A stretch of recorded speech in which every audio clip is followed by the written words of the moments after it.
दोस्तों फाइनली वो घड़ी आ गई है जिस घड़ी का आप इंतज़ार कर रहे थे। 23 तारीख के पहले और दूसरे शिफ्ट के जितने भी बच्चे पेपर दिए थे उनका आंसर की जारी कर दिया गया है। इसके पहले ऐसा नहीं होता था, इसके पहले सीधे-सीधे एक आंसर की अपलोड कर दी जाती थी। उसमें जाके देखा जा सकता था कि मेरा जो पेपर का सीरीज़ था वो कैसा है, यानी कि जो पेपर का सीरीज़ है वो किस नंबर का है, ए है, बी है या फिर जो भी उस पे मार्किंग की गई रहती थी उस हिसाब से सभी लोग आंसर की जाके मिला लेते थे और क्लियर हो जाता था कि कौन सा क्वेश्चन सही है, कौन सा क्वेश्चन गलत है।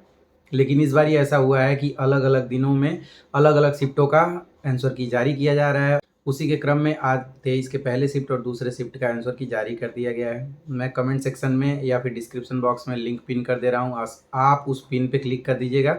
अगर आपका 23 के पहले और दूसरे शिफ्ट में पेपर हुआ होगा तभी ये लिंक आपके लिए काम करेगा। उसमें आप अपना रजिस्ट्रेशन नंबर, जो प्रश्न पुस्तिका क्रमांक है वो, अपना रोल नंबर, इतनी सारी चीज़ों को डालने के बाद आप क्लिक करेंगे, आंसर की खुल आएगा।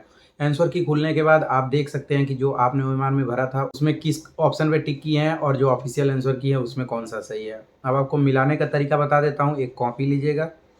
मान लीजिए आप पहले का ए ओएमआर में भरे हैं और पहले का ए ऑफिशियल आंसर की में भी है, तो सही का टिक लगाते चले जाइएगा और जहाँ गलत मिले उसको क्रॉस का टिक लगाते चले जाइएगा। मतलब एक साथ सब कर लीजिएगा। लास्ट में जोड़िएगा टोटल कितने क्वेश्चन करा आपने, यानी कि टोटल अटेम्प्ट लिख लीजिएगा।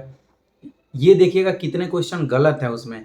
क्वेश्चन की संख्या जितने गलत होंगे उसमें 0.50 नंबर को गुणा करके लिख लीजिएगा। जैसे मान लीजिए अगर 10 क्वेश्चन गलत हैं तो 5 नंबर हुआ, 5 नंबर लिख लीजिएगा। बाकी जितने क्वेश्चन सही हैं, मान लीजिए आपके क्वेश्चन 90 सही हैं, उसमें 2 का गुणा कर दीजिएगा क्योंकि पर क्वेश्चन 2 नंबर है। तो इस वजह से 2 का गुणा करना पड़ेगा, तो 180 नंबर हो गया। आप टोटल के लिए 180 में से 5 नंबर घटा देंगे तो आपका टोटल नंबर बन जाएगा 175। अब आप ये देखिएगा कि जिस क्वेश्चन पे आपको लगता है कि संशय है उस क्वेश्चन का नंबर ज़रूर नोट कर लीजिएगा।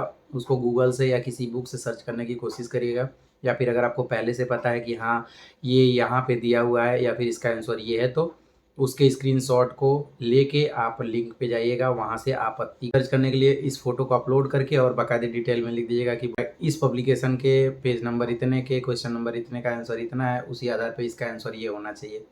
ये सारी चीज़ें जब ख़त्म हो जाएंगी, मतलब 23 तारीख से 31 तारीख के बीच वाले सभी बच्चे जब आपत्ति दर्ज कर लेंगे उसके बाद रीचेक होगा आपत्ति कि हाँ इसमें सच्चाई है या नहीं है। अगर उनको लगेगा कि सच्चाई है तो या तो वो क्वेश्चन की संख्या हटा लेंगे।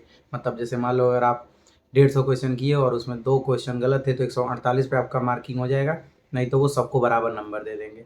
तो बस यही मतलब है। आप जाइए, लिंक चेक करिए और मुझे बताइए कि आपके कितने नंबर बैठ रहे हैं, क्योंकि अभी तक सब लोगों ने यूट्यूब से मिलाया था। आई होप कि वीडियो पसंद आया होगा। वीडियो को लाइक करिएगा, चैनल को सब्सक्राइब करिएगा और भी अपडेट आपको मिलते रहेंगे इसी चैनल पे। तब तक के लिए अपना ध्यान रखिएगा। Bye bye.